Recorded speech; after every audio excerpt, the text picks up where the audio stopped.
Oh, I know. I don't usually go live this late. Just chilling, sifting through the comments. You know what I'm saying? A lot of little different news, little different things that's going on. How's everybody doing?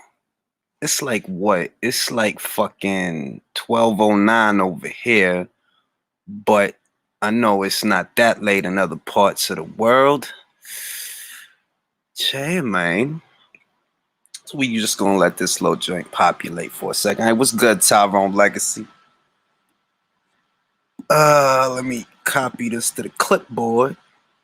Put it in here for anybody who wanna speak their piece about whatever it is they wanna speak on. I'm gonna put that right there. Damn, it's 4 a.m. in the UK? Wow. I'm low, what's good? Damn, it's late than a motherfucker in the UK, man. I dig it though. I dig it. You know what I'm saying? Just gonna let this populate for a second. You know what I mean? Let it populate. Yeah, man. I was sifting. I was goody BK. What's goody SSB? Yeah, man. I was sifting through the comments, and it's this Hammer Time guy, man. This dude left like 1,000 comments, dog. That dude is so fucking butthurt. That dude is so mad, dog, and he trying so hard not to. Y'all seen the last Q&A video I did? Did y'all see the Q&A I did? I did a Q&A about this guy called Hammer Time, right? He believes the Glovegate conspiracy. That's what he believes. You know what I'm saying? And, you know, in my usual fashion, I cited my sources. Just how stupid that conspiracy is, because it's fucking stupid. Anybody with any real knowledge of the sport knows that that shit is ridiculous. But, you know what I mean? He real upset off of that shit. And I think, you know what I think he upset, to be honest? I think he upset because he know no matter how many videos Boxing Ego makes about it, or Young Pharaoh, no matter who go up the bat trying to qualify that dumb shit, it ain't gonna make no difference. The Nevada State Athletic Commission is not gonna do nothing about that. Your boy Wilder got smacked around like a bitch, and you can't handle it psychologically. I would love for him to come on here with me. I would love for that. I got time. I got a little bit of energy. I could embarrass somebody before I go to sleep. What's goody organic? What's goody Orlando? What's goody Ivan? What's goody Mando Solo? What's goody? And the new what's good?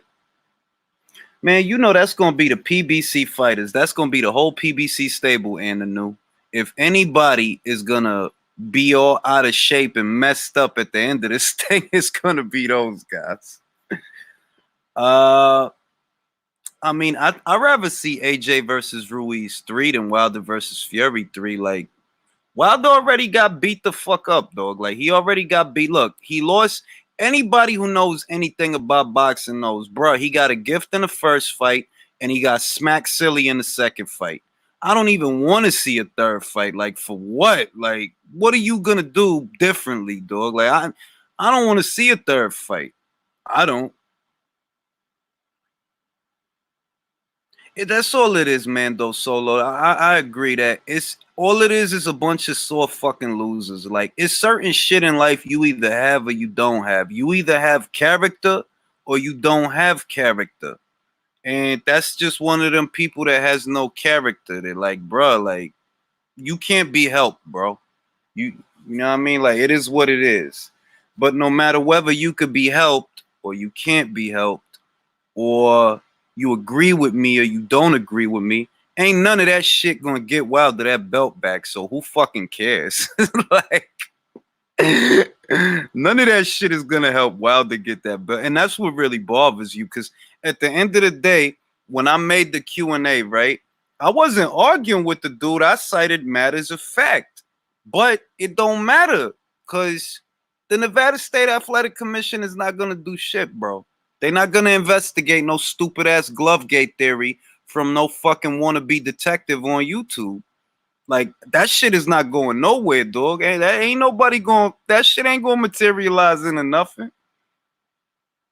I can't help it that you idolize Bambi. Like I can't help you with that, bro. You need to call Dr. Phil. I can't help you, bro.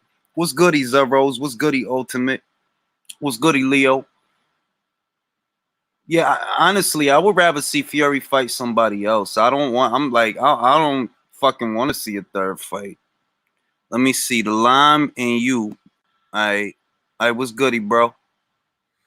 What's good, bro? It's Johnny Boy, bro. What's going on? I knew that was you, Johnny, because I remember the De Niro pick. But yeah, I was just gonna say, if it's a De Niro or Tony Soprano or some shit like that, you can just this fucking guinea motherfucker. oh, yeah. I knew, but yeah, it's this fucking guy, man. If you go to if you open up another tab, right, and you go to not the last video I just put up, but the one before that, it's a dude named Hammer Time. Yo, this dude is so mad, dog.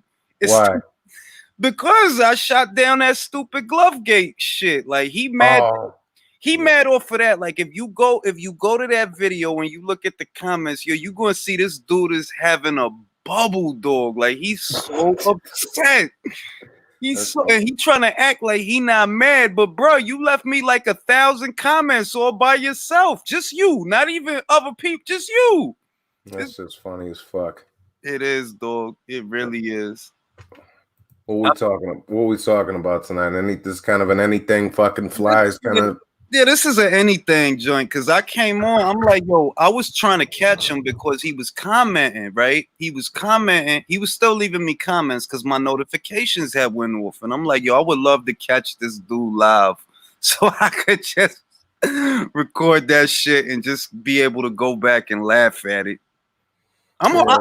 My spider senses tell me, my Doctor Strange tells me that he's in here watching this live.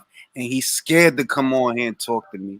For all the fucking 1,000 comments that you want to leave me under my videos, you won't fucking talk to me. I know it. The YouTube got me on some little shadow ban bullshit right now. A little fucking 30-day timeout because I was talking too much shit, I guess. I don't know. What you talking about, like from doing videos? No, just like when I go live, nobody gets the fucking notification, bro. There's like 12 people up in there. Oh wow, dude. Yeah, they fucking me over right now, bro. Yeah. I dig it. Yeah, it's little goofy shit that happens. Like sometimes when I go live, well, really every time, they put it under review, and I'm like, why am I being put under review? Like they'll put limited on the monetization. I'm like, huh? Why am I limited? Like the fuck? Yeah.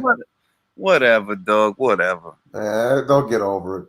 Yeah, they'll get that's exactly what they'll get over it, dog. Yeah, they'll get over it, man. They'll get over it. Shit is crazy. But yeah, I'm really here trying to catch that guy. That's what I'm trying to do. I'm waiting to see if he got the cojones to pop up here and just talk, say your piece. Let everybody hear how stupid you sound when you say the shit you say in the comments. Go ahead, do it. Do it.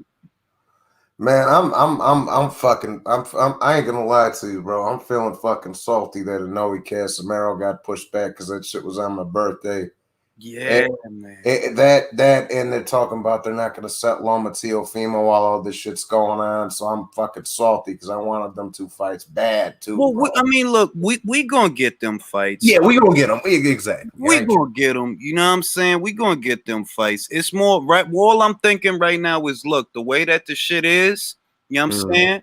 It's a lot bigger things going on. We just occupying our minds and occupying our time because I don't see none of this shit clearing up for another 2 to 3 months. Yeah, that's what I'm thinking too, bro. We'll probably get the curtain pulled down fucking midsummer or some shit over here. And you from up north too, dog. You know how hard it is to keep people up north in the house in summertime. Yeah, like this shit because remember, for China it took like what 2.5 months. The shit started popping up in December. I remember because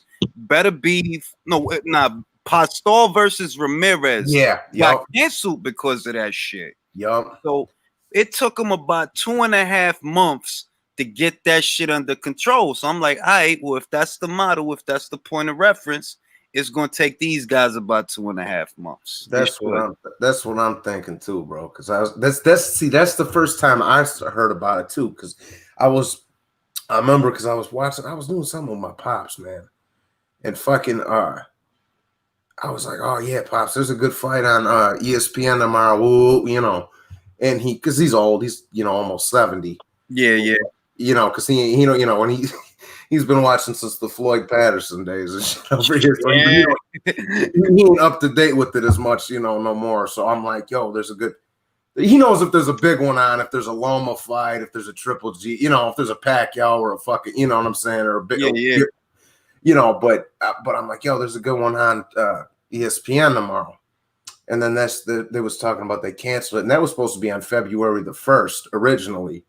And I was like, oh shit, they got some kind of fucking virus floating around over here. But that's the first time I heard of it too. Yeah, I heard of it because it was 2 fights that got canceled. It was a girl fight, Hamadouche versus Humi Choi, and then I heard about it again because of the Pastor Ramirez fight. Now, at that time, we didn't have no concept of that shit at the end of December that it was going to get like this, feel me? Like, we just did not know that this shit was going to get out of control like that. Yeah, fucked up. If that is the point of reference that we got, basically, that it took them about 2.5 months. So I anticipate, well, it should take us about 2.5 months to get this motherfucker under control. Maybe more. I'm gonna go have a square. I'm gonna go have a square real quick. Homie's making me want one now. Oh, my bad, bro. Hey, what's good, Ring IQ? No, I'm just waiting for this. I'm waiting for this Hammer Time guy. Cause Hammer Time, I'm gonna tell you something. Look, right? I get all kind of different people in the comments. Some good, some bad. And this dude started off bad. Like, he started off wrong. Like, if you disagree with some shit, even though really it ain't nothing for you to disagree with, because you know that I'm right. Like, I'm always right, bro. Like, I might not always be right in my predictions, but if I'm talking about some other shit, yeah, I'm right. Nevada is not going to check nobody gloves, bro. Yeah. You know why they not going to check nobody gloves, bro? Because that shit is fucking bullshit, bro. Like, that whole theory was made. That look. That whole theory was made to put money in young Pharaoh pocket, because before he even said that shit, wasn't nobody saying that shit. And they had a whole motherfucking year. If they was really, really detectives, they had a whole year to say something. They ain't say nothing, man. You running with whatever you heard because you butt hurt. I can't help you with that. What I can tell you, though, is Nevada is not going to do shit. You think Nevada going to investigate gloves because of a motherfucker on YouTube? Hell no. Hey, Ring IQ. Yo. Man, it's like I've been saying ever since this Wilder loss, it's been more conspiracies than the JFK murder, my guy. That's fact. For real. I'm surprised we ain't got a magic bullet theory yet. That's what I'm saying. Like, yo, look, the young Pharaoh cat was trying to say he think that fucking Fury poisoned Wilder. Like, bro, like, come on now you being, and you know what I'm gonna say? Didn't they VADA test him after the fight though? That's what I'm saying. Like, bro, they went through the same VADA that caught Miller, the same VADA that caught Povetkin, the same VADA that caught Ortiz. They used the same VADA. You know what I'm saying? It's like, it's goofy shit, man. It's goofy shit. I mean, it ain't like you cat or something like that. I mean, what the hell are they tripping on? I'm gonna tell you, most people don't realize UCAD is more stringent than VADA. Most motherfuckers don't know that. They more stringent.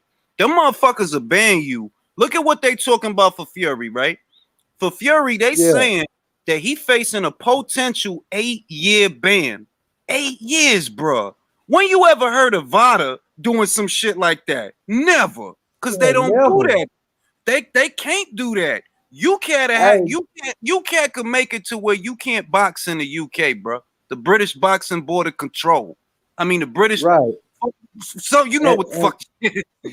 Yeah, because I heard today that Tyson he dropped his UK license or something like that. His what do they call that? The UCAD license. Yeah, because this is what I'm gonna say, right? Let's say worst case scenario, right? Let's say that the farmer could prove what he's saying, even though I don't really think he can, but let's say that he did. that shit don't mean nothing to the Wilder fight because the Wilder fight ain't gonna be in the UK anyway. It was gonna be in Vegas. So exactly, because he contracted to fight here in America through ESPN. So exactly, that's what I'm saying. And I'm like, yo, they running with that shit. And I'm like, I don't know what for because the third fight wasn't gonna be in the UK anyway. So it don't fucking matter what the farmers say. He can't stop him. That's just like when Fury announced he was like the only way he would fight Anthony Joshua is if it was over here in the US. That was letting everybody know right there. I'm gonna tell you something, bro. What I think, right, is Fury knew that shit was gonna happen. He low key knew. Maybe that dude was talking to him like, "Yo, throw me a couple of dollars. Or I'm gonna tell him what I know," right? Because he been saying that shit. He been said that he does not want to go back to the UK. He said that shit months ago, bro. He literally said that he turning his back on the UK.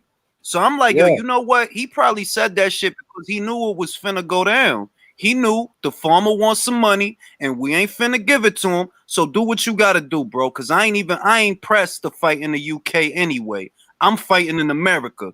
Do what you want to do. Whatever the fuck UK does, they can't stop him from fighting over here. They can't. Exactly. And hell, I'm pretty sure. Oh. Go ahead, Zaro. Oh shit. Here in the UK, we're not really missing out because he hasn't fought since 2015 here anyway, so it's not like we're missing out. Yeah, I mean that like my whole point is that the only reason that they're gravitating towards that story and pushing that narrative so hard is because they're hoping that it'll affect some kind of change with the Wilder fight, and it won't because the Wilder fight was never going to be over there anyway. So it don't matter what the farmers say. But why can't still they got just number 2 in the US?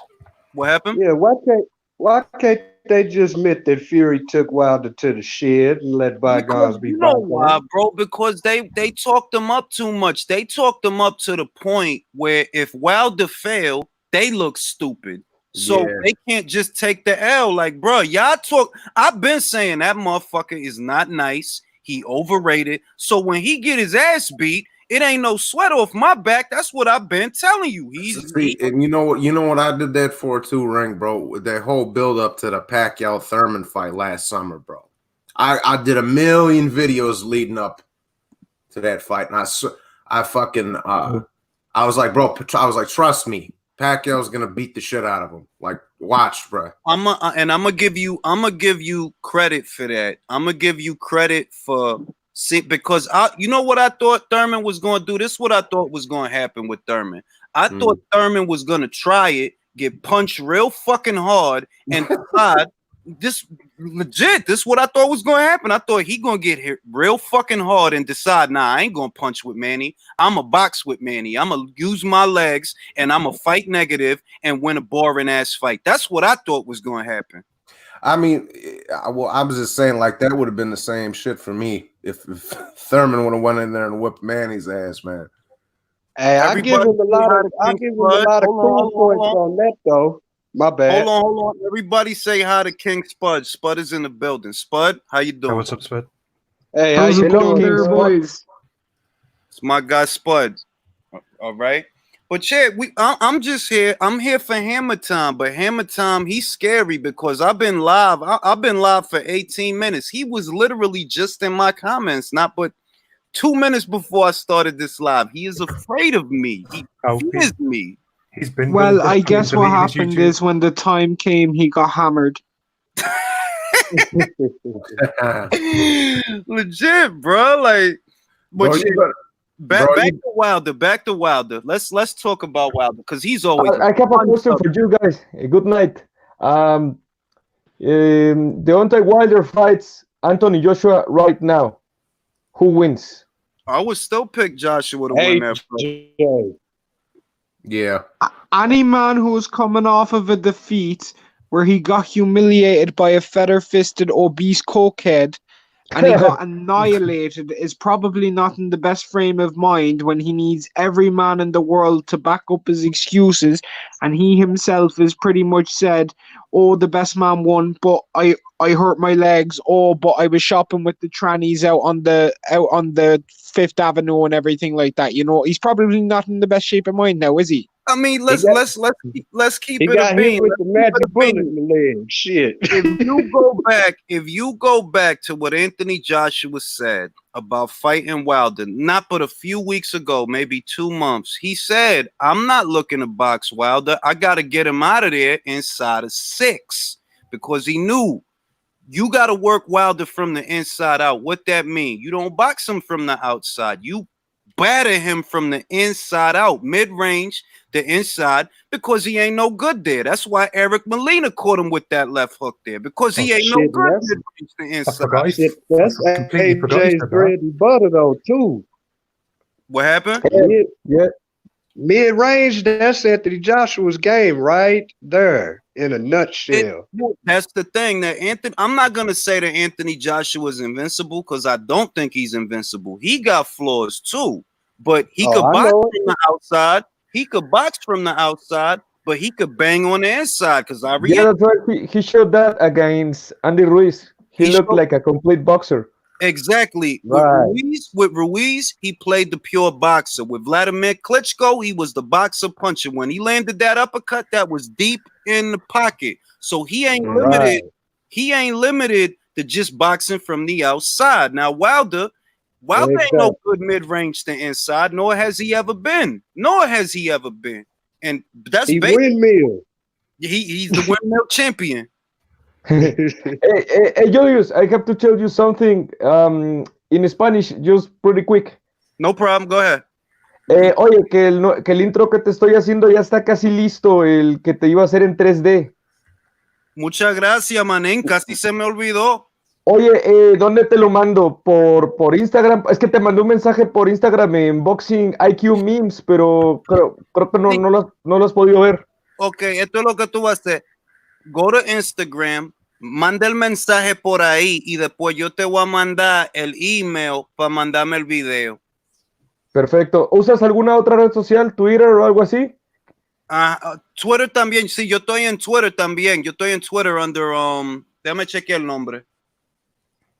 El Twitter mío es 212 Julius Fox. Yeah, 212 Julius Fox. There you go. 212. But yeah, man, look. Wilder is not interesting. What's interesting is the tapioca pudding inside of his fans' brains. That's what's interesting. Because they fucking brains melted when he lost that fight, dog. And that tapioca.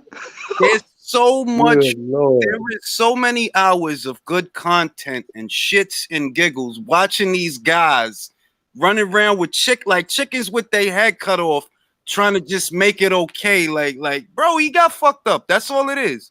He beat the shit out of him. This is boxing, and that's all it is. That's it. Yeah.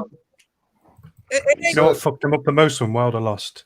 They invested so much time into him. They hurt their own brand. Really they did, because the fans is one thing, but the boxing channels that made it a business, the beating of Deontay, that's what I mean. It hurts them the most, because if this guy can't get it together, and a lot of people don't think he can, what are they gonna do? What you gonna make videos about, though? What are you gonna talk about? We already know them motherfuckers don't watch the vast majority of boxing. They don't watch every division. They don't watch all these different fighters from all around the world. They don't know them. All they had was Wilder videos, bro. Like, I'm gonna make 10 videos about Deontay Wilder today. Oh, that shit. Hold on. Deontay Wilder deserves all the backlash he's having right now, because he talked a lot. Yeah, he did, man. He was saying he wanted a body on his record. He was saying he was going to kill Tyson Fury and a lot of crap. So, and that's not the reason why. But listen to me for a second. That's not the reason why he deserves all the bullshit. The reason he deserves all of the bullshit that he gets from everybody out there isn't because he said he wanted to kill a man, but because he said that he wanted to birth a man. That's the biggest thing. He did, but yo, that's the crazy shit. Like, it ain't like when Spud says that. Spud is not lying. He's telling the truth. He really said that shit. Yeah, I know. He really said that shit. I'm like, I don't know how he got a pass for that one. I don't even What king in understand history that. have you ever heard that wants to give birth? I mean, that's what he said. He said he want his girlfriend to put it in his butt and get him pregnant. That's what he said. I ain't Like, let's just think about it. And Joe, It's that more was social. a grown ass 35-year-old man saying that crap. Yo, he said, Listen. look. He said a lot of shit when they was Coogan Cassius, right? When Wilder came to the UK, Coogan Cassius was talking to him about Anthony Joshua, and Wilder referred to himself as a piece of pussy that had got away. And that pussy was That gold. was pretty bad. Look, let's look at it like this. It's more socially acceptable for a man who goes into the ring to punch another man saying he wants to kill a person, because you need to have something fucked up with you violently to do that anyway, right? Yeah. But for you to be that type of man who goes in there calling yourself the baddest man on the planet, who says you want to give birth to a baby, all of a sudden things change. I'm saying he wanted Dr. Oz to sew a vagina on his forehead so he could have a baby. Wait, you're telling me instead of him transitioning into a woman, he wanted to transition into Badu Jack? Exactly. Oh shit! Trying to be the heavyweight Harry Potter. He want to have a little pussy. Hey, Julius. Go ahead. Dude, you said it a long time ago, and I agree with you, man. Is that for a certain number of his fans, it was all about tribalism, and you called that down the line, and they were a bunch of sycophants, like you said, and they couldn't handle the fact they were living so vicariously through him that they couldn't handle it when he lost, and that the butthurt has gone way beyond what I thought it ever would, though. And that's what we're looking at. That like when you that's why, and I said this 1,000 times, I'm a fan of the sport first. Right. I'm not stuck on no one fighter because everybody gonna lose at some point. We all have our favorite fighters, and we hate to see people lose, but you take the L and that's it. Live to fight another day. Exactly. Because look, Muhammad Ali the GOAT, but he lost. Feel me? Mike Tyson was once invincible, but he lost, bro. Roy Jones, that dude was like Achilles, but he lost. The very best fighters some of the very best Sugar Ray Robinson, Sugar Ray Leonard, Marvin Hagler, Tommy Hearns, Roberto Duran, the Fab Four all lost. Exactly. Every last one of them. Five. Wilfredo Benitez lost. It's like, bro, they really thought, this what they thought. They thought that this man was going to go his whole career and never take an L. And I'm like, yo, the day before the Andy Ruiz fight with Anthony Joshua, right? I was on Dan the Man's podcast and I said, yo, Ruiz is lethal, man. Mid-range to inside, like Joshua got to box him on the outside because this motherfucker is lethal. Mid-range. And he's pretty fast for his weight. Exactly. Yeah, he is. Listen, the reason Joshua lost that fight wasn't because of how fast Ruiz is. He lost it because of how stupid he was by standing in the pocket and trading with him. That's the truth. True. That's true. That is true. But he was looking past him. That's what I think. He looked past him. Which is stupid. Never look past any man in the heavyweight division. No matter how bad you may think they are, they can all hurt you. They're all big fat cunts. Another example for that is Fury and Otto Wallin. I mean, he didn't think he was going to get cut or get have that hard of a fight from him, and look what happened. That is I'm glad you brought that up because that happens when it's like you think it's going to be an easy one. You don't take it seriously. You don't acknowledge the situation, and you don't realize that while for you it might seem like a lighter touch, for the man opposite the ring of you, this is the opportunity of a lifetime. So he's gonna fight. He's gonna fight like it's the opportunity of a lifetime. Go ahead, John. Hey, I've been waiting quite a while to ask you this live, bro. But I've been trying to find a fighter that stylistically matches up perfectly with Pulev. And the closest that I got to it after watching old videos was Oleg Muskayev. That's a think very I'm close fair? comparison. Very close comparison. Oleg had that same classic 1-2. The other thing that he had that Pulev does is elite timing. He could just get the jab straight up. But I'll tell you another person close to him, but you'll only see it earlier in his career, is Do, early do, Vladimir. do you Vladimir think actually was very similar. do you think Pulev has a slight chance against Joshua? Nah, I don't. Anybody has a chance against anyone in boxing, but I mean, yeah, Spud. that's all he has is a small chance. Spud is being a lot more nice than I am because Pulev's money punches the jab, and I don't believe for a second he's going to win a jabbing contest with Anthony Joshua. Joshua just won a 12-round fight using nothing but his jab. So Yeah. Pulev, if it come down to Pulev's jab versus Anthony Joshua's jab and his legs and his reach and his height and his athleticism, I'm going with Joshua. In fact, I think Joshua going to knock him out. That's what I think going to happen. I do too. I'm just saying anything can happen. Plus, Joshua's last fight was against a man who you need to go into his space for him to be able to beat you up. Whereas Kubrat Pulev, he's actually, it's not just his jab. He has got this good stutter step timing where he'll step, move back, step in. And he's very good at getting into the range of someone and slowly cutting the ring off very, very slowly. But all in all, he doesn't have much of a chance against Joshua. Like, Joshua's essentially a 98% like win every time, other than Pulev catching him on the temple. Yeah, because Joshua wins this. I'll say if I hadn't seen, because Pulev actually looked all right against Bogdan Dinu. He looked all right. But after I seen that Rydell Booker fight, I'm like, yeah, it's a wrap. And I respect Pulev because Pulev fought better guys than Luis Ortiz. Most motherfuckers don't realize that, but he did. He fought better guys. He has a victory over Derek Chisora. Exactly. He got a victory over Huey Fury. I'll take a victory over Huey Fury over a victory over Travis Kaufman. Call me crazy. Or Razvan Kajanu. Call me crazy.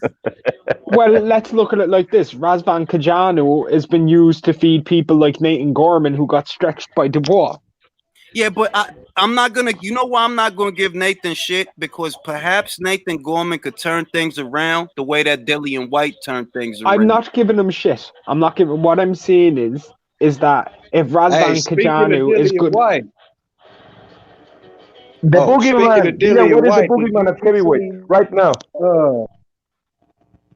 Go ahead, Alejandro. Go ahead. I know that speaking about Dillian Whyte, like Joshua said, little young Joshua said, I think Dillian Whyte is right now the boogeyman at heavyweight. He is. He is. He really is. Yeah, most people don't want to fight him. Think about it like this, and this is not gas. This is not me being a fan. Dillian Whyte can get a fighter $1 million payday or a multi-million-dollar payday. Oscar Rivas got $1 million+ to fight Dillian Whyte, but you don't see people wanting to fight him. If it's so Wilder sure didn't. yeah, if it's so easy, why wouldn't you fight him for $1 million? Why wouldn't you? The only dude that decided to fight him was Povetkin. Yep. Hey, but did you hear about Andrew Ruiz popping shots at Dillian Whyte though? He posted that uppercut that Anthony Joshua gave him right on Instagram. The only shots Andy Ruiz is popping is jelly shots. Yeah. Or maybe tequila. If we gonna talk about that, I'm gonna keep it a bean. I'm not a hater, but Ruiz making himself look fucking stupid, bro. He's gonna end up fighting fucking Chris Areola or somebody when bro, they sent you 2 offers to fight Dillian Whyte. 2 offers. One in the UK, one in the States. You the one that walked away, bro. So you could pop shit on Instagram. That shit only gonna be cool to lames. All I see is you ain't want problems with that guy. You ain't want to fight him. That's all I see. And that's a great fight. That's a great fight. This, but they comments they're saying in the comments that Charles Martin, I heard. What happened? I said they said Ruiz up eliminated with Charles Martin. Well, this the thing. If you go to the IBF rank standings, right? Martin versus Washington was an IBF eliminator, right? It wasn't a final eliminator. It was just an eliminator. And Right. if he fights Ruiz, if Charles Martin fights Ruiz, that's likely going to be a final eliminator to become the mandatory after Pulev. But that's fucking unjust from the IBF, and let me tell you why. Because Kovnatsky Helenius was an eliminator too, and Helenius won. Helenius and Charles Martin should be the final eliminator. I And agree. Yeah, I Charles agree. No, I agree with you. But they're not doing that because they weren't expecting Helenius to get the win. So they're all like, nah, no, Well, bro, does we're not going anybody- to give you your IBF credit. the Well, IBF plus, The IBF is a straight shooter. The IBF is a straight shooter. Regardless of what the PBC might want, the IBF is gonna IBF. They're gonna do what they gotta do. So if they decide to order Helenius versus Martin, that's just the way it fucking is. I want that because if Charles Martin wins, he's pulled off the greatest troll in the history of boxing. Yeah. If he gets Well, the you also rematch for the IBF title against Joshua, nobody's pulled off a better troll in the history of boxing. And then to get mandatory. Also, too, you still got to question Ruiz's commitment, man, because he's not showing anything ever since he showed up all fat for that second fight. He ain't. I mean, is he really going to be committed to come back and actually fight a serious fight, or is he going to come back after a party and lose again? Bro, I'm gonna tell you how you know. He doesn't have a trainer yet, does he? So how serious is he? Exactly. Right. He don't have a trainer Right. yet. Getting ready to say that. He had plenty of time to go to a fucking Freddie Roach, to a fucking Buddy McGirt, to a Teddy Atlas, and To a Teddy- Joel Diaz. a Joel Diaz. All this time since the fight, and he still don't have a trainer, bro. We in March. He still Right. don't have a Right. trainer. So you know he not serious. Like right now, he looking for easy fights and easy paydays. Otherwise, you would have fought Dillian Whyte. You know you would have got $1 million plus fighting Dillian Whyte. You know you would have. That ain't even a question. See, Should have had something announced and by now. it begs the question: why the hell is he even there? You know, I'll tell if you it's why. going to be like that, I mean, why? I'll Other tell than you a the reason payday, why. you know, I mean, I'll tell you the exact reason why. Andy Ruiz is there for one reason and one reason only. He's praying and hoping that he can have a third fight with Joshua. He said so himself after the second fight. Yep. Who wants to see the third fight? Nobody made any noise at all. Not one person there made any noise at all. Everyone was true. looking at him like, we don't want to see that shit again. It's We don't true. want to see your fat ass get into the ring Exactly. and get jabbed in the face for 12 rounds and do nothing. It's true. Yeah. Like at the end of the day, the funniest thing about Andy's situation is he actually made it worse, because if he had not said what he said about not training, then people would have just took it as okay. Anthony Joshua came back better. But when you got the nerve post fight to tell people that paid to watch this fight, oh, I ain't even trained. Bro, you just committed career suicide right there. I 'Cause bought now- that fight and I was disappointed. I was very disappointed in Andy because I paid my money to watch that fight over here in Ireland, and I was sitting down, I was enjoying it, the whole card, and then I see this guy come in, this unified world champion, and Yep. do absolutely nothing for 12 rounds other than try and get, like, pretty much ask the guy to walk towards you. No, You and- didn't and even I'ma say, try look, cut the ring off. I'm gonna say it's Anthony. It's a two-pronged process. It is Anthony Joshua's fault that there had to be a second fight. It is his fault. You chose to hook with the hooker on the inside. That's your bad. You came back better. You outboxed that guy. But what I'm gonna say is, so long as Anthony Joshua is fighting a long-distance fight, it was always gonna look like that, because Andy Ruiz at his best still has heavy feet. He ain't never been light on his feet. He don't really know how to walk a guy down and cut off the ring. He works off the counter in the pocket. But as far as the set of legs, Andy Ruiz ain't never had a set of legs, bruh. So as long as you boxing him from the outside, that's what it's gonna look like. As long as that's what you're doing. Gentlemen, it was a big honor to be with you this little time. I have to go because my battery is dying. All All right, have a good night, man. So, Julius, ¿me podrías repetir de nuevo cómo se llama tu Twitter para mandarte DM? It's 212 Julius Fox. 212. Okay. Pues muchísimas gracias. Thank you very much and have a great night. All right, no problem, Good bro. night. But yeah, like Have a good one, man. Peace out, mi amigo. as far as Andy, he made the situation worse by telling the boxing community that he didn't bother to train. If you think about it, if he hadn't have said that, people would have just thought, oh, you know, Anthony Joshua, he corrected some problems and he came back better. You actually made it worse by telling people that you didn't care enough to train for the fight. You Exactly. didn't care. You didn't care enough to be a champion. But let me say this real fast because you don't That's do it actual enough, Julius. disrespect to the sport, man. Yeah. I'm gonna say something for you, Julius, because you don't do it because you're too modest. Everybody out there, hit the like button and support the channel. It goes a long way to promote the growth and visibility of the stream. That I appreciate. I do appreciate that. Am I the only one that felt bad for Manny Robles when Andy was using that "I trained myself" excuse? Yeah, I mean, look. The whole point is, I think that he was trying to diminish Anthony Joshua's victory. That's what I think he was trying to do.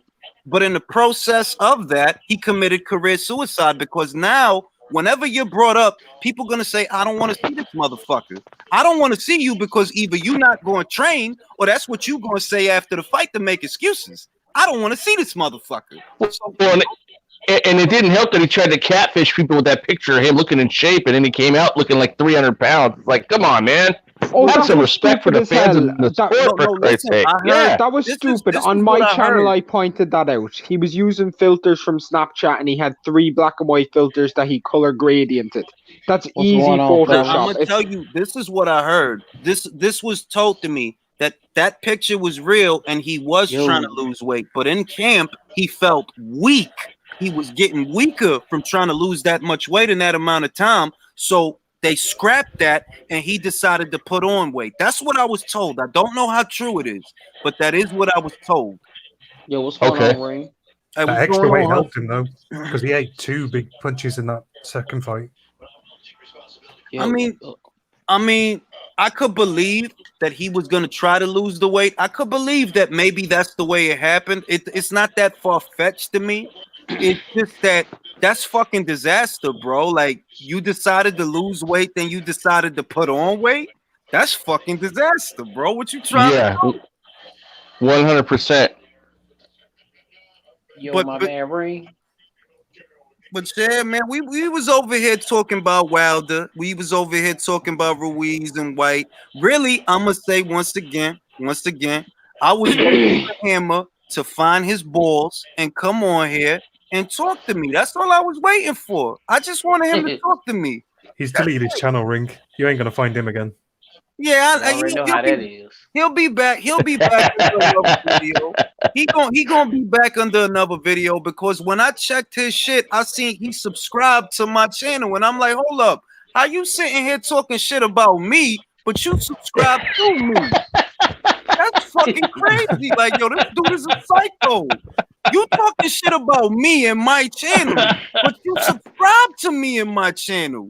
Like, this dude is a space cadet, like, bro. Julius, they got to keep it going somehow. Julius, you like public enemy #1 because you tell them the facts. It's true though. Motherfuckers don't like motherfuckers really don't like the facts. Motherfuckers don't like the truth these days. They don't like the truth. Hey, yo, Ring. Let me ask you something. Go ahead, bro. And what's going on with you, bro? I ain't talked to you in a couple days. I ain't talked to you since your last ring. I've been busy with work and shit. But anyway, I was on YouTube today and I came across this very stupid ass video. Some PBC fanboys. I don't really like talking to the motherfuckers. So the first time you disagree with them, you were cool and they ass motherfuckers, some shit like that. But anyway, these motherfuckers, this nigga, he had the nerve to say that WBC is racist. Well, look, let's be and honest. I don't get that. No, he might be right, you know. No.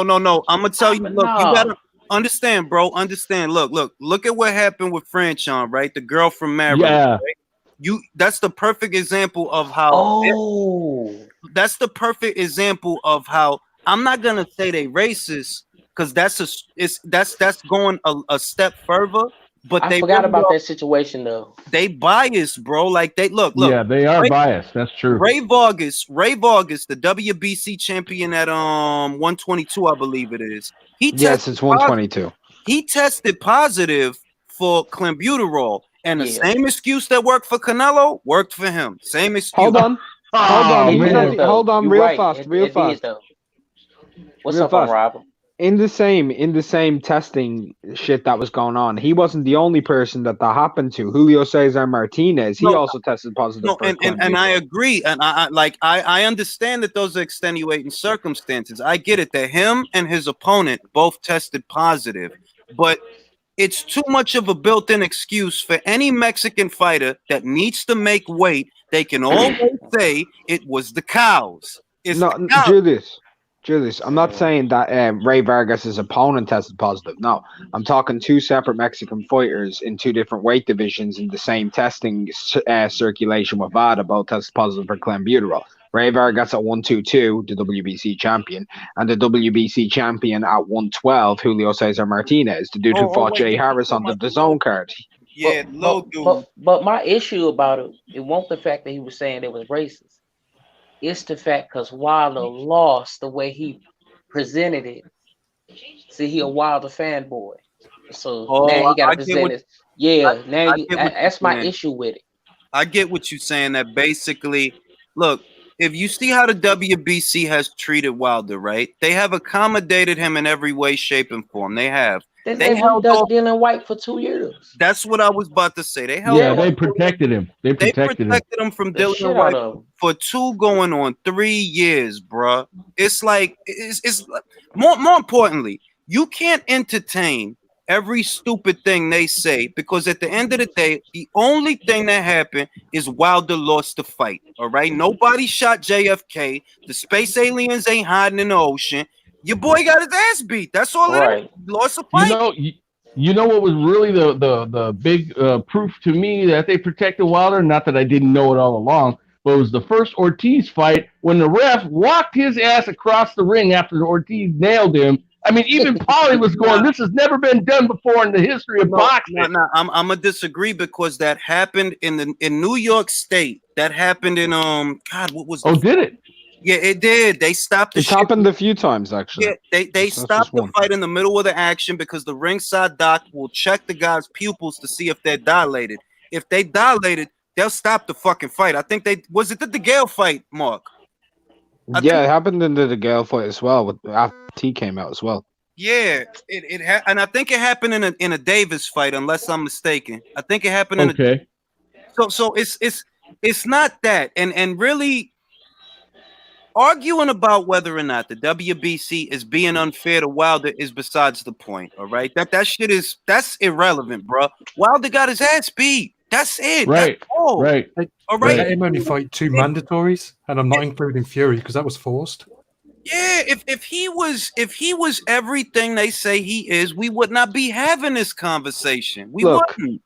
Look, people are talking about the heavyweight mandatory shit out with the WBC. If you want to talk about real bollocks, the WBC haven't had a mandatory at middleweight that took place since 2012. I was about to say that too. Because they ain't had Chavez Jr. in a long time.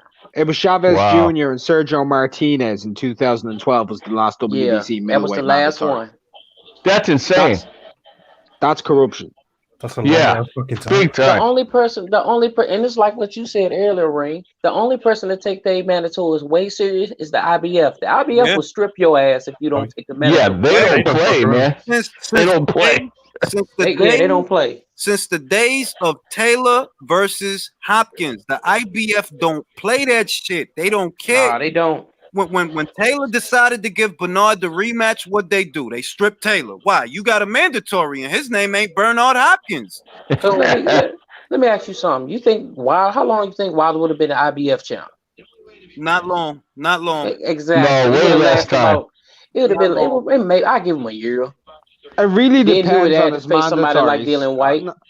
No, because Dillian Whyte was never IBF mandatory. If he had to fulfill his IBF mandatories, like No, I'm in just that saying time, that if that would have been the case. yeah, but You it can't wouldn't have even been look the after case one because belt if, worth No, of if mandatories, let alone. I see what Mark is saying. What Mark is saying is okay. Let's look at the last string of IBF Yeah. mandatories, right? This one is Pulev. This cycle, the cycle before that was Takam, really Pulev, but Pulev pulled out, so it ended up being Takam. then Yeah. before that, it technically would have actually been Brazil, and then before Brazil was he was a voluntary. That would have been Glasgow It actually would have been because Martin. Glasgow. Yeah, so Glasgow, that's actually even a worse run. The thing is, I noticed that certain guys don't pursue the IBF title because they don't want to deal with that shit. They know that if I get the IBF Yeah. title, I don't get to have things my way. You feel me? Hell But no. if I get the WBA is not going to bother me. The WBC is not going to bother me. But if I get that IBF, they're going to be on my ass. So I'm not Yep. going to go for that belt. I'm not going to go for that one because if I get that one, they're going to be fucking with me every so often. If I get that WBC, they're going to leave me alone. Yeah, the IBF will get you for mandatories and testing both. They don't play, Yeah, man. right. But that's what makes them more respectable than the other belts, man. That's to me. I mean that makes them more respectable because they're on their shit. You know, they know what they stay on top of it. And I'll say in the pecking order of sanctioning bodies that are really doing their job, the IBF is first. The WBO would be a slight second, even though the WBO be having their own funny shit sometimes. But right now, in today's boxing landscape, yeah, even the WBO make more sense than the WBC or the WBA because the WBA got two guys holding belts that have not fought in over a year. They ain't like the interim champion, Trevor Bryant, in the heavyweight division. He ain't had a fight in a year, bro. That's crazy. What the fuck's Chaga? Manuel Shaw has not had a fight in over a year, but these two guys is titleists with the WBA. Like, they don't make no sense at all. No, none. Well, Trevor Bryan won that title in August 2018, fam. And he hasn't fought since. I know. And he's a Don King fighter. I'm like, who signs the Don King in 2020, bro? I'll tell you who. Makabu. And he goes off and he does the Rumble in the Jungle too. Bro, I don't know why. Even now, I'm flabbergasted that he signed it. Like, who the fuck signs the Don King in post? Did you see Makabu's last fight ring? Did you see his last fight against CS League? That's the funniest thing I ever seen. As soon as the fight was over, you had like African preachers running into the ring, fucking getting down on their knees, fucking screaming up at the sky. Like for about 25 minutes. 25 minutes it took. It didn't matter, man. It took 25 minutes to get that result to come out. And they were all applauding Makabu. He took a 10-minute celebration before the result was even read out, and he had a hard fight. That shit was so corrupt, man. Oh man. That shit. I didn't get to watch Makabu's fight. I didn't. Nobody picked it up over here. I didn't get to I'll tell you this. I don't have the whole thing ring, but I have pretty much like the last 3 rounds, right? And I have the end celebration over on my second channel on Mark's Boxing Focus, right? I'll send you on Twitter so you can see that shit. That shit was funny. That shit was funny as hell. I was dying. That's comedy gold, man. Now hold on. Now here's the $1 million question. Where do you rank Makabu among the top 5 cruiserweights? That's a good question because, like, obviously Dorticus, Briedis are the top 2, and we don't know just how good Glavatsky is. And then it's kind of like a free-for-all because you've other guys out there like Egorov coming up and stuff. And Egorov's a really good fighter. You have Tishenko who's coming up, or Tislenko or whatever his name is. I fucking struggle to pronounce his name. You've Arsen Goulamarian. Yeah, that guy. Arsen Goulamarian. He's the WBA champion now. Low key, like he's the under the radar WBA champion. I don't even know when the fuck that happened, but cool, fuck it. You don't hear about him much, that's for sure. So I don't know. I would say Makabu is roughly about number 4 or 5 in the division. Like I would have Dorticus, and Braid is number 1 and 2. Take your pick. And then you've got like Gulamarian and Makabu and Glavatsky fighting out for the third, fourth, and fifth. And then you've got like a young guy, even though he's shit to watch, in Lawrence Okoli, who could be a danger. Oh my God. Yeah. But he's terrible to watch, but he is effective. And I think he's gonna beat when boxing comes back. I actually think he's gonna win that fight against Glowacki. If he does, he's put himself into the because he has a very good win over Eves and Gabu. You know what I mean? So he'll be a champ soon. It'll be a boring fight, but he'll be a champ. Well, he's painful when you got those kinds of dimensions. He's got height. He's got reach. He doesn't use none of that shit. He got all that height and reach just to fight in a fucking phone booth, have a wrestling match. That's the most frustrating shit to watch. Yeah. Like the fuck, dog? He need a new trainer. Oh yeah. I'm just saying this now though. Like Evgeny Tishenko, he's gonna take over that division over the next couple of years, man. He can fight. I'm gonna look him up. I'm gonna shit. I got plenty of time to look him up. Perhaps I'll do a video on him. Perhaps. Oh, that's an elite cruiserweight prospect. Him and Egorov are the 2 best prospects, along with Okoli. I also got to get a second look at Arzen Gula, because somebody gonna end up unifying with this guy, but I haven't even seen him fight yet. So I got to get a look at that guy too. He's a poor man's Gassiev. Yo, and look, I stand by my original assertion that Gassiev should have never left the cruiserweight division, because that could have been his division right now. Bro, Murdoch Gassiev is the saddest case for me right now in boxing, because this is a fighter that people just enjoy watching. And he's just, I know he wanted to move to heavyweight, but the dude's disappeared off the damn planet. He's literally just disappeared into mad obscurity now at this stage. Like, bro, I don't care what weight division he's in, bro. Just throw him in the ring. Bro, I said this shit as soon as I heard that he was trying to go to heavyweight. I'm like, why? Why, bro? Stay right there. He's young. Like, most people don't realize, yo, that dude ain't but what, 23, 24, something like that? He mad young. No, hold on. He was 23, 24 when you last seen him, bro. He like 26 now. He's all right. Let's put it this way. This is a guy that's younger than Canelo. You don't need to go nowhere, bro. Sit right there, cruiserweight. Feel me? Sit right there.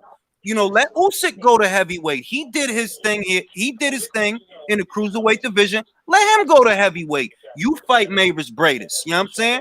You fight that. I would have loved to see that fucking fight. It's actually crazy to think that Gassiev's actually younger than Lawrence Okoli. And he doesn't. And bear in mind, Gassiev don't got no deep amateur background. He really don't. No. I'm like, bro. But you know, I don't know what happened between him and Matchroom. I saw a video that suggested that he went with some Russian promoter, and he had a fight booked before this Corona shit popped off. He had a fight booked, but it wasn't. Who's this, Gassiev? Yep. He just keeps pulling out fights, doesn't he? Because of injuries? Well, he pulled out of that Matchroom fight with Jerry Forrest, man. His fucking heavyweight debut never fucking. We gonna go into 2021. This man won't debut as a fucking heavyweight. I'll be perfectly honest with you, mate. He's gonna be one of those fighters that 15 years from now you're gonna see like videos all over YouTube. Whatever happened to this great fighter? You know those type of videos. Like Boxing Legends TV or something's gonna come up with a video called the tale of the unspoken Russian cruiserweight, and then boom, or the unspoken heavyweight or some shit that never debuted, and they're gonna go through all of his fights in the World Boxing Super Series and how he beat Dorticus and everything, and it's gonna be a massively good highlight video because he's exciting as hell. What I don't understand is why he would think that leaving Matchroom is a good idea. They'll put you in a pole position, especially in the heavyweight division, to get fights. Why would he leave Matchroom to go with, what is it, Patriot Boxing? That Russian lack of experience. Green. I mean, he was a unified champion. The idea is you need to be where you can get the fights. That's where you need to be. With Matchroom, you can get the fights. But if you with that Russian boxing outfit, man, who they gonna have you fighting over there, man? You gonna end up with a resume that look like Ponomarev resume. I agree with you, but at the same point, while Matchroom can get you fights, They have another cruiserweight over there who's only had one fight who moved into heavyweight as well, and that's Usyk. That's Matchroom have also got a stable waiting for him just to pick and choose from. I would say, look, Usyk's situation at heavyweight has more to do with Usyk than Matchroom because Usyk had that elbow injury. He wanted to take his time. It's not like Usyk is banging down anybody's door per se. Feel me? That if he hasn't had more fights as a heavyweight, that has more to do with him than them. So Gassiev was really in the right place. I would have paid cash money to see Gassiev versus Parker or Gassiev versus Chisora. I would have paid cash money. I'll be honest with you, bro. even down to this fight, like even though they're both former cruiserweights, I would love to see him and Michael Hunter get it on because they never fought. Yeah. But that's gonna be. I feel like the aesthetic of that fight, it would have looked like the Povetkin fight because Povetkin's a mid-range to inside guy. So's Gassiev, and it's gonna be that kind of situation where Michael Hunter's gonna try to box. I don't want to see that. I want to see two mid-range to inside guys hook off on each other. I want to see somebody go to sleep. That's Gassiev versus Chisora. That's fucking Gassiev versus Povetkin, even though I don't think it would happen. I want to see that. I'd watch the fuck out of Gassiev versus Povetkin, by the way. That's going to be crazy. But yeah, Julius, real fast. There's a guy in the chat who's been asking for the link for a couple of minutes. Well, I got you. I got you right now, but bear in mind, Bop, I ain't going to be here too long. It's getting late and I'm sleepy. I'm keeping it a bean. It's getting late and I'm sleepy. But Povetkin, it's like all the fights. If you wanted access to good fights that'll get you attention in a heavyweight division, he was in the right place. Look at PBC stable. Nobody give a fuck about their heavyweights, bro. Nobody cares about none of them. No, I do. I don't.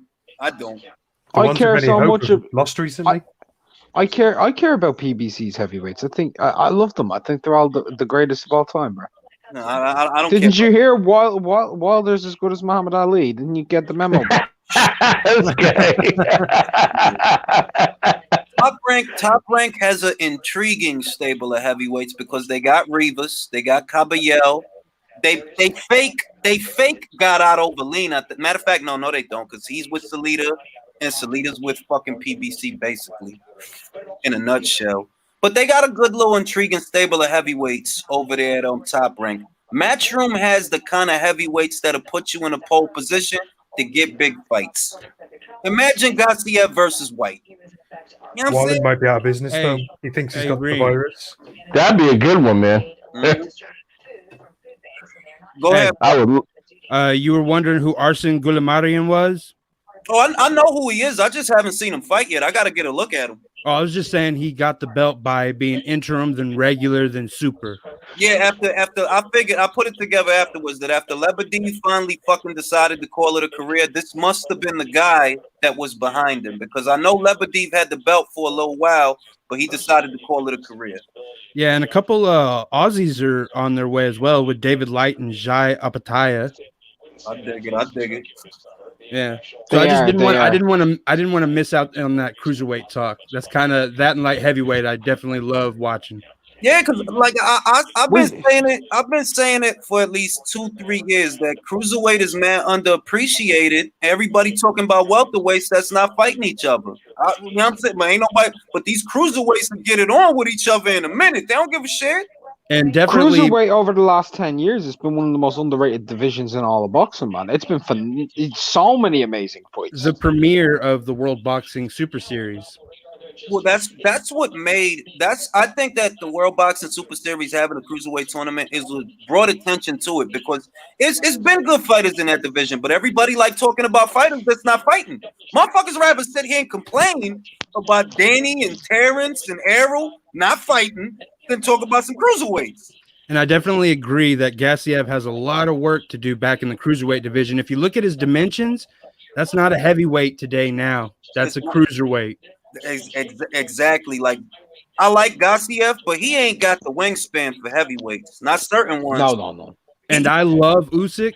Neither does Usyk. He has trouble with that power. I love Usyk, but that power will get him. I'm gonna tell you something. If you go back and you watch the Chaz Witherspoon fight, even the punches that was landing on Usyk arms was moving his whole fucking body. His whole He was fucking stumbling all over the place at some points.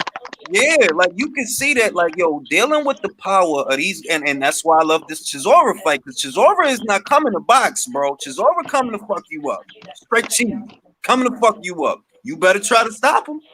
That's a real test for him at heavyweight. Yeah, Chisora's he's coming just gonna in. forward.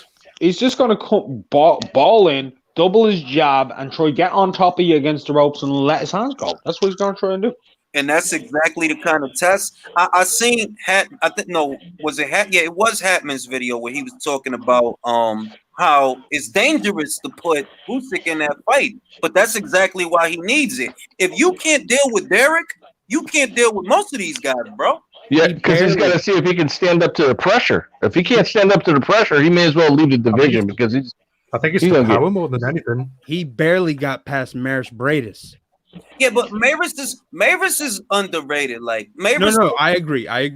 It's like if the Maris Breeders fight was as difficult as it was, that has more to do with Breeders than Usyk. Breeders is a good fighter, a real good fighter. Have you seen that he's using more dirty tactics now that he's getting up in age? Yeah, he is. No, he is, but I ain't mad at him. If No, it's great. It's just a funny thing to see.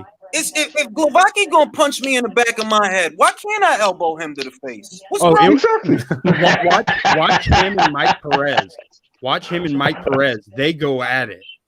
That fucking that was a hard fight to watch because they was giving each other a lot of respect, and I don't like that. They're like, "Yo, let your fucking hands go, bro. You gotta let your hands go." It was just a lot of wrestling in that fucking fight. And Mike looking like he's a 200-pounder. I know he wasn't 200 pounds on the night, but dude, that guy cannot make cruiserweight.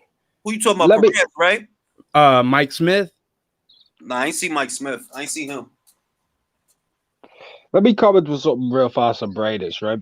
Bradis is one of the worst possible styles imaginable for Usyk because he has this uncanny ability to change rhythm to offbeat when you're in your own rhythm. And Usyk's a very rhythmic fighter who relies a lot on his ability to time you. So if you're able to disrupt it by going on beat to off beat out of nowhere in different sectors like Bradis can, it's going to disrupt your flow. That's why he was able to get a lot of success against Usyk. Most fighters won't have that ability. Let us not forget that he knocked out the almighty Mahmoud Manuel Char, the regular champion. Let's not forget that. What's that got to do with offbeat, upbeat? In Breeders, I'm just talking about he can handle that. He can handle a heavyweight as well. Did you see that fight? Yes, I've seen a lot of Bradis this week. I'm gonna just say this. In Breeders' defense, when he did that to Manuel, that was actually a good win. That was actually a good win. Did you see the size difference? Well, Breedis ain't but fucking 6'1", bro. He like Breedis is like I don't know. No. I'm that's what I'm saying. I'm giving the props to Breedis because he's that much smaller than a heavyweight, and yet he was like, "No, fuck this, I'm taking it." Yeah, but when you spar with Klitschko for 7 years, you're going to be able to handle yourself with heavyweights, man. Well, you better be. Remember. Yeah, you better be. Yeah. In Klitschko's era, Klitschko towered over a lot of those guys. So Mavis Bradis is the ideal sparring partner when you know that you're going to be taller than a lot of the guys you're fighting. Mavis Bradis, he's a very good mid-range to inside guy. But as far as a future as a heavyweight, not that he's mentioning it, he's not. But I don't see that happening. He's too little for that division. Same with Junior. They're talking. The reporters and all that interviewing Junior Dorticos are saying, "Oh, you should go up to heavyweight. What are you going to do with heavyweight? Heavyweight. Junior needs to stay at cruiserweight as well." Nah, honestly, Junior has the dimensions for heavyweight because he got hella wingspan. He don't need to be up on a guy to land a hard shot. He has the dimensions, but he doesn't have the defense. I think he has the power, though. A lot of those guys up there don't have the defense, to be honest. A lot of those guys. I know, but like if he's willing to exchange right hands and he gets caught with a straight right from a top punching heavyweight. His saving grace is that his money punch is the straight 1-2 from the outside. So he's firing heavy fire power coming in to where he might land on a dude before the dude gets to throw something over the top. So possibly. I give Dorticos better odds in the heavyweight division than Breedis, even though Breedis might beat him at cruiserweight. And I also agree that Yevgeny Tischenko, that's going to be a name to watch. Oh, that's my dude, bro. I've been watching him since he was in the amateurs pre-Olympics. 6'5". Wow. Oh yeah, I'm fleet of foot as well. I'm still big on Tony Yoka. I don't care how many steroids he took or didn't take. I still like Tony. I don't shit. Don't you mean how many piss tests he didn't take? Well, that's why I'm not mad at him. At the end of the day, it ain't like he got caught with something in his body. It's just that he didn't give him a chance to find nothing. I ain't mad, man. All these motherfuckers is fuck around on peds, man, for all I know. Or it could be that he just could not, because I heard it said, I heard someone left a comment on the video I did about it, and they mentioned that maybe he just didn't want to pay for the tests. Because it's not like they're using Vada over there. I don't know what the fuck they're using over there in France. I don't like. I don't Bro, know. it's pissing a cup and fuck off. Yeah, but $2,000 of pissing in a cup and fuck off. That shit costs, bro. Oh, I know. That shit Like, costs. but like at the end of the day, even though he got suspended in France, why didn't he just fuck off somewhere else and fight? Go That's over to England, get on a matchroom shot. Fucking. You know, that's the same shit that I thought that, okay, you can't fight in France. You can still fight in the States. You can still fight in the UK. You can still fight in fucking Germany. You ain't got to just fight in France. You could Yeah, there's plenty of places. Go knock out some bitch in Belgium. Go. Get Bear yourself in mind, active. he signed with Jay Prince months ago, dog. He could have been had a fight in America. Could have been. I don't know what the fuck he doing. Philip Hergovich haunts his soul. Oh, here we go again. Here we go again with L Dog. Philip Hergovich haunts Tony Yoka. I hope he gets him because I watched the shit out of that fight. Yeah, man. I like That's one of the Hergovich and fights. Yoka. If I could make 3 fights at heavyweight, it'd be Fury AJ, Wilder White, Hergovich Yoka. No, I'm gonna give you a better one. Hergovich Aptaev. That's a better one. No, it's not. Apti Daftaev. Look him up. He was going. Let me give you a better one than that, Ring. Abdi Daftayev versus Arslanbek Makhmedov. Wow. Someone's getting killed. Yeah, somebody going to the hospital. Somebody going. And Bro, I'm you gonna ain't watch even the getting shit out knocked of out. that. You're getting killed. I'm gonna take Makhmedov in that fight. I'd take Makhmedov. Yeah, I like Apti though. Apti's tough, but Apti, I don't defensively. I don't see nothing. I don't see nothing defensively from fucking Makhmedov. Let's go. Let the two Russians go to war and kill each other. I'm down. Hey, Ring IQ, just quickly, I'm with you, man. I rate Yoka highly. His ability to box and move, and it's up there, man. In the heavyweight division, he is a very slick boxer with great fundamentals. He's gonna be a problem, man. His range of movement is why I'm sold on him. Anybody who has even a hint of that kind of movement can make a lot of waves in a division. The only drawback is this motherfucker's not fighting. And now with this corona shit, he really not fighting. So it's like, bro, like your career is not getting off the fucking ground, man. Nothing's happening. This corona shit pissed me off, man. Hey, how long have they canceled? Like, I heard that stuff is canceled all the way into like May or June. It doesn't even matter at this stage, bro, until like we get some fucking shit going with the corona. Like we don't, shit may be canceled till then, but they may extend it and extend it. Like, I mean, the Olympics are about to be called off. Exactly. They're talking about shit. Bro, they talking about years over next year. Next year. Never in my life have I seen some shit like this. Julius, do you remember when people were telling me that I was being crazy for saying that we wouldn't get any live event boxing for fans until the minimum of October? And now it's looking like I'm bang on. Yeah, I mean, really. I would love to think that they could get things going in the right direction by July, but that still doesn't mean they're gonna let thousands and thousands of people congregate for a boxing match. Not that soon. So it's looking like either fall or next year. Fucking terrible, man. It's fucking terrible. The sad part is this was an epic boxing schedule, man. It was epic. It was Lopez versus Loma. Yeah, I'll tell you versus Inouye. Daenerys versus Ubali. Greatest Orticus.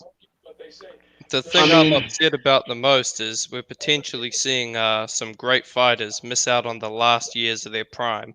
That's true. Like Lomachenko, Usyk, both of them great fighters who are, you know, at around this age, you'd expect it to be the last year of kind of their prime or very close to it.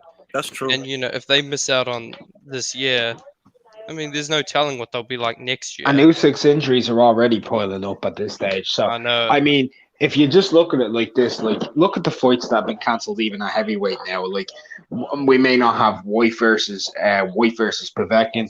Nope. We may not have the rematch between Wilder and fucking Fury's gone probably for a few more months, which means Dillian Whyte's mandatory could be pushed back. Fucking Dubois, Joyce is gone. Fucking Kubrat, Pulev, Joshua's gone. What else is gone? Usyk versus Chisora. It was gonna be a good It was gonna be a good 2 seasons of boxing, man. A good 2 whole seasons, and that's just with that. That's not even counting whatever would have been on the undercards of them fucking fights. We're not even counting fights like Luis Ramirez versus Victor Postol here. We're not even talking about fucking Abdul Kakarov versus Sergey Lipinets. That schedule was lit. Kelly versus Avanesian. I was waiting. Lit. Waiting for that. Because I was even waiting for Amnat Rumarong versus Rungvasoy on April 4th. It's fucking coronavirus, man. Why couldn't we got robbed, man? we're getting robbed by this virus. Couldn't have been a Samuel Adams virus or a Heineken virus or something. It'd be a coronavirus. That'd be a coronavirus, man. Couldn't even be a Johnny Walker virus, man. Yeah. Fucking, it gotta be the Lyme fucking wedging itself into the fucking wrong places, doesn't it? It'd be a fucking coronavirus, man. Shit. Could have been a Budweiser virus or something. Fucking shit. But get your man to Carlsberg, man. At minimum, I'm gonna tell you something. At minimum, what it does mean is that when boxing comes back, it's a wrap, bro. There's gonna be some crazy cards. Yeah, they need to fast. No, hold on, L-Dog. They need to fast track fights. Yeah, they need to. No, the reason why is because that casual public that Wilder and Fury and all those people brought in, they could lose interest really, really quickly, or have already. Well, the funny thing about Wilder versus Fury 3, I don't know that anybody was interested in the third fight. I mean, I know I wasn't. I just meant all those casual fans that would watch for Wilder, for this PBC crap, for this other stuff that Fury brings in. You know, the mental health and the celebrity. No, I dig that. Those people would definitely be turned off. It's just that fight in particular, because the other fights gonna get money, especially when they come back. Boxing fans is gonna be fucking thirsty as shit. They're I ain't going nowhere. Yeah, like that. We gonna gravitate towards the first boxing match that comes on. But it's just that particular fight. I'm like, yo, do people really want to pay $79 again for that? I don't know, man.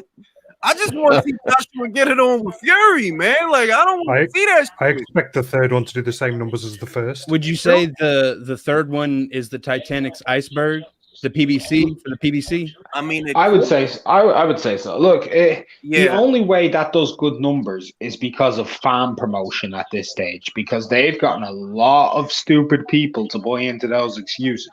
And I'm talking a lot of stupid people. They're not going to invest. You know what? That's as much money. Go ahead, Zaro. You got it. I was going to say they're not going to invest anywhere near as the same amount of money in this third fight, considering they lost so much on the second. No, that's true. That's true. But what I'm saying is I'm talking about the fan stupidity, the fan promotion. Oh, yeah. So I think it'll do more than the first, but it won't do more than the second. It'll be somewhere I think it'll do 500. And that's a fair point, because of this fake Glovegate bullshit that might actually, for some, not me, but for some, there might actually be some kind of intrigue because of the Glovegate. Like, no, Fury cheated. All right, dog, go watch it. Go watch. They've switched it up now. They've got bored of the Glovegate and now they've changed it to the Ballgate. Think about it this way: as Deontay Wilder, you were one of the most talked about boxers. Now people can't wait to get past this third fight just to see AJ versus Fury. Well, at the end of the day, nobody gave a shit about AJ versus Fury last year. Nobody did. Everybody wanted. No, hold on. Most people wanted the Wilder versus AJ fight. And the reason they wanted it is most people wanted Undisputed. Whoever has the belts is the fights that people are going to be clamoring for to see. Because we haven't seen Undisputed, like two champions unify since 1999, Evander Holyfield and Lennox. And it's going to be another British fighter. Yeah. I ain't mad at him. Nope. I ain't mad at. I want to see. Does Anthony Joshua have what it takes to deal with Tyson Fury's boxing? That's what I want to see. Because I don't think Tyson Fury's going to go in there trying to maul Anthony Joshua. I don't believe that. I see that fight being a chess match. That's exactly what I see. And Joshua is a better boxer than he's given credit for. He can fight on the outside. He can fight on the inside. He got a good jab. He's got some good hooks. He got some good uppercuts. He might pull some Klitschko stuff, Fury. He might just go into the head games and just start, hugging up on him and frustrating AJ. We don't know. Yeah, but with AJ, I don't think he could get into his head like that. I don't, because I just don't see that. He doesn't strike me as being mentally weak like that. Vlad reigned for a really long time. Feel me? He was susceptible to the mind games because most of these guys, they don't go in there talking shit like that. Fury won't get into AJ's head because they call each other on a regular basis, so they're always talking shit to each other. Yeah, like I just don't see him being mentally susceptible to those fucking games. I don't think that's a factor. It's gonna come down to the boxing, and I want to see, can he really outbox this guy as easily as, well, I ain't even gonna say it was easy because really it wasn't easy. The Klitschko fight, I ain't gonna say that was easy. It wasn't easy. It was just, he's just very good at fainting. Yeah, very good at fainting. Yeah. He was very, very ugly. Did you guys happen to hear any reports about Fury and AJ when they sparred? Yeah. I heard about of course. I heard about that. I mean, was there any reports about one guy coming out a little more over the other or anything like that? Well, those reports came out from Tyson Fury himself years ago. Tyson Fury said that the next guy who people need to watch out for is Anthony Joshua. He's this amateur. He's this big kid. He's raw. He's powerful. He needs to fine-tune himself. But I'm telling you, he'll be a world champion. He gave me everything I could handle. His own words. Sparring story where AJ didn't get KO'd? Far out. I mean, oh, that was gold. That was gold. I mean, yo, it's true. Dubois, I heard Dubois put him down. I don't hold it against him, by the way. It's sparring, but I heard Dubois put him down. I heard that. I heard fucking DeVaco put him down. Dubois got bashed up by Filip Hrgović. I could believe that. Ooh, that's a good fight now that I think about it. I mean, it's sparring. They've all got big hands. Like, it's bound to happen. Everybody gets fucked up in sparring, man. Dubois, if Dubois beats Joyce, Dubois Hrgović, who do you like? I'd say Hrgović. I'd take Hrgović inside 6. Yeah, you would say Hrgović, wouldn't you? Inside. I'll tell you this: Dubois, his defense isn't good. Now, neither is Hrgović, but Hrgović is bigger than Dubois. He's got far more amateur experience, and he sets up his right hand very well. I think he's going to nail Dubois with the right hand. And we already know British people suffer from that glass jaw. So Hrgović is coming with that Croatian steel. He's going to shatter Dubois. Right. Hold on for a second. L-Dog, did you or did you not say to me multiple times, Hrgović used to be very good at setting up his right hand, but lately he's abandoned setting it up off of his jab and he's loading on it? No, I said he stopped jabbing as much, but I realized the reason he stopped jabbing so much was because against Molina, he just already found the range with his left hand. So there's no need to jab. Now you're he already had the range for his right hand, so he just continued to throw it, and there's nothing Molina could do. The things they used to say about AJ about being stiff and too much muscle and whatnot, that's how I see Dubois. I think he's a little bit more fluid than AJ was when he had all that muscle. I think Dubois is a little bit more fluid with his punches. They flow better. They're quick. 1-2 is sharp. I don't know. Does Dubois kind of rub off as like when Holyfield was all big and bulky? Not not not quite. not a good parallel because Holyfield. I was watching that second Lennox fight, and I was just thinking to myself that because Holyfield was just freaking huge in that fight. Yeah, but I wouldn't compare one to the other. Like I don't. Not stylistically, just No. movement I'm as talking in about bulky. physical dimensions. Physical Yeah. dimensions. I wouldn't compare Dubois to Holy. I think people are really overrating Dubois because he's just been blasting out these opponents with decent looking records, but no But who? substance to Well, them. the UK is a hot spot right now with the heavyweight division. Well, it's the Gorman fight. The Gorman fight is what did it because a lot of people had Gorman winning that fight. Oh, Yeah, look, that was a good performance, but it's one performance. You know, people are talking about how this guy is already so good, but look, a performance against Fujimoto, it doesn't really do much for me. I want to see him fight. I could name a bunch of heavyweights right now who I think would beat Dubois. I just think there might be.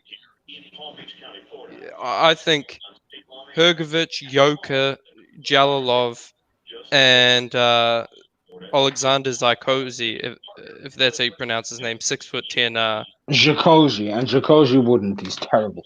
Right? He's just a big guy. Nah, hold on a sec.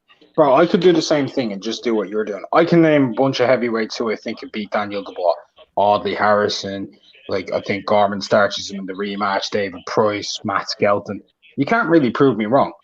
That's a It's just good opinion. fight though. That Ukrainian Jacozy, I can't pronounce his name. I'm just gonna call him Alexander. But No, too many Alexanders, man. It's Yeah. Zakozy. Just call him Zakozy. yeah, look, I think he can box him. Yeah, but man. I think he can outbox people him. are being unfair. I think people are being unfair with Dubois because they see all the excitement he's creating. That's all I'm saying. I'm not saying that I think he's gonna be the next Anthony Joshua. I don't know that. I'm not saying. I'm saying for where he is right now, he's doing good. He's looking good. That's the most you can ask him to do. Just don't ask him to hold a press conference by himself. He's exactly where he needs to be. That's the main thing. Exactly. That's what I mean. He's looking how he's supposed to look. He's not looking bad. He's coming along real well. He's a young guy. He's got a lot of upside. What's he, 22, 23 years old? He got plenty of time to get better. I know, a lot of fighters with Olympic backgrounds have these quick come-ons, but it's not bad to wait a little while and have 25 to maybe even 30 fights till you get your world title I think shot. Frank will try to rush him soon. Yes, Within like the next year and a half. He's That's getting because desperate. that's A lot because of Frank these people needs to with cash heavyweight- out. Oh Yeah. yeah, for sure. Frank better not fuck him up because that's his meal ticket into the future. He better not fuck it up. Well, Frank's just lost Fury, so he needs another meal ticket. Well, technically, he's got Fury. Really? He don't have Fury. Fury's been tricked out to Bob. Yeah, you know the biggest problem Yeah, with he Frank has. though. He always gets these guys highly ranked in the WBO, and he gets them these guys with good-looking records but no substance. They knock them out, build up a record, and then they just jump into the deep waters and they drown. Like Yard. Yeah, exactly like Yard. Nah, And I think that's that'll- he's beating Yard. Hold on. I'm not gonna say Yard was doing okay, all things considered, against Kovalev.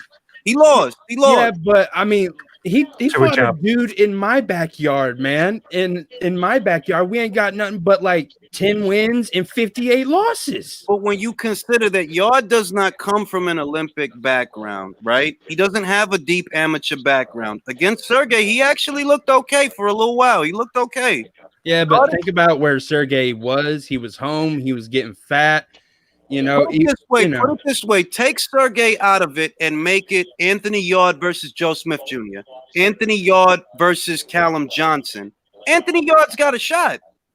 I'd like to see those fights, actually. But really. that's the problem. He should have I'm actually taken kind those of fights excited. before he fought Kovalev.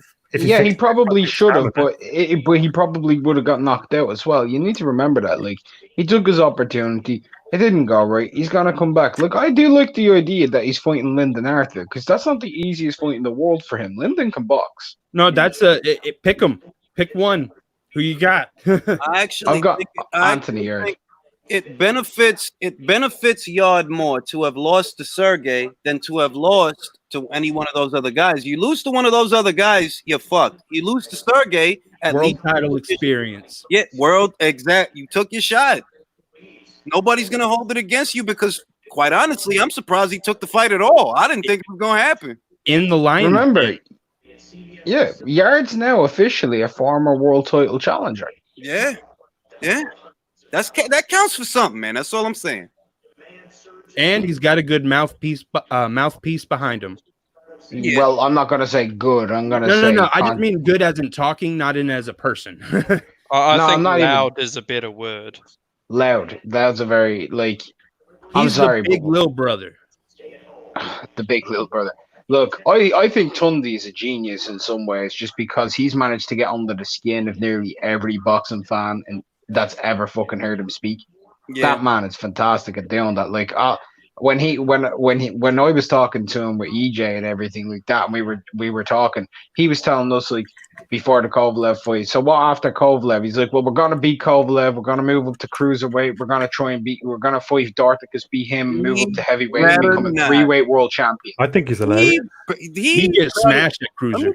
Yeah, he better than you, man. You better not even sneeze in the cruiserweight. No, bro, that's not where it stopped. He said that they were going to look to go on for 3-weight world championship status, light heavyweight, cruiserweight, and then heavyweight. Oh no. Yeah. Oh boy. Like, he was talking about, like, after beating Kovalev, beating Dorticus, and then beating Joshua. No. He couldn't beat Dorticos in a thumb wrestling match. You better.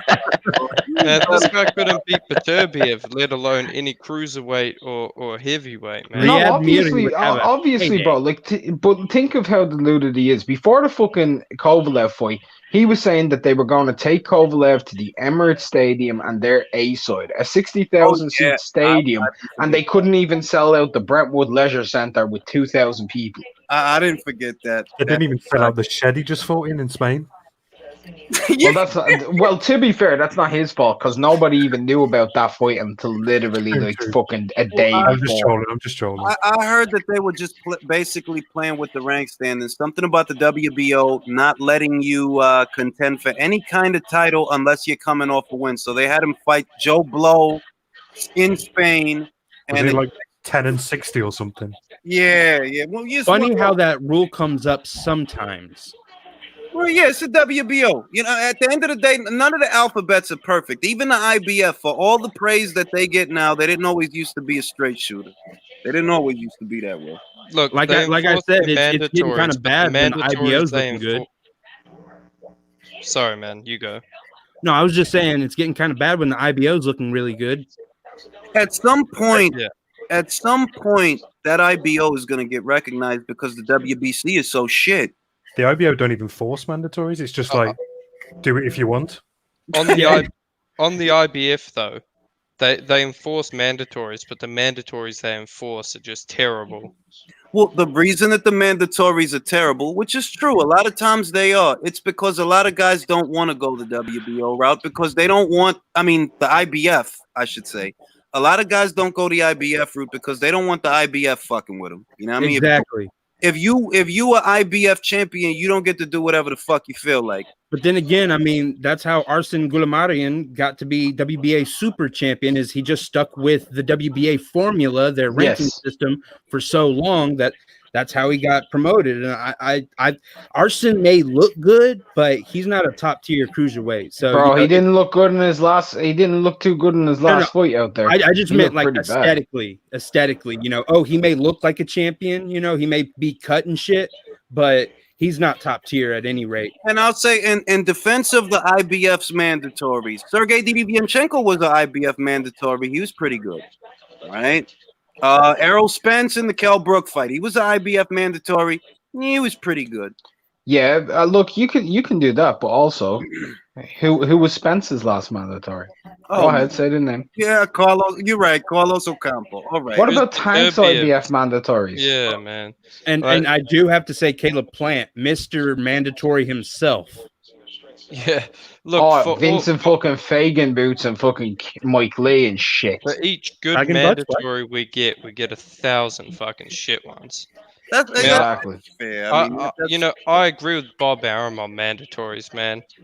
No one really wants to see these fights take place. Well, and but some you have guys to have need good prove it. mandatories and rules, and you just can't be no WBC franchise That's champion. what I was gonna allude to. That as much as sometimes the mandatory is an underwhelming fighter, it is necessary for the infrastructure. How else are we gonna move the ranks along and bring the fighters along without that process?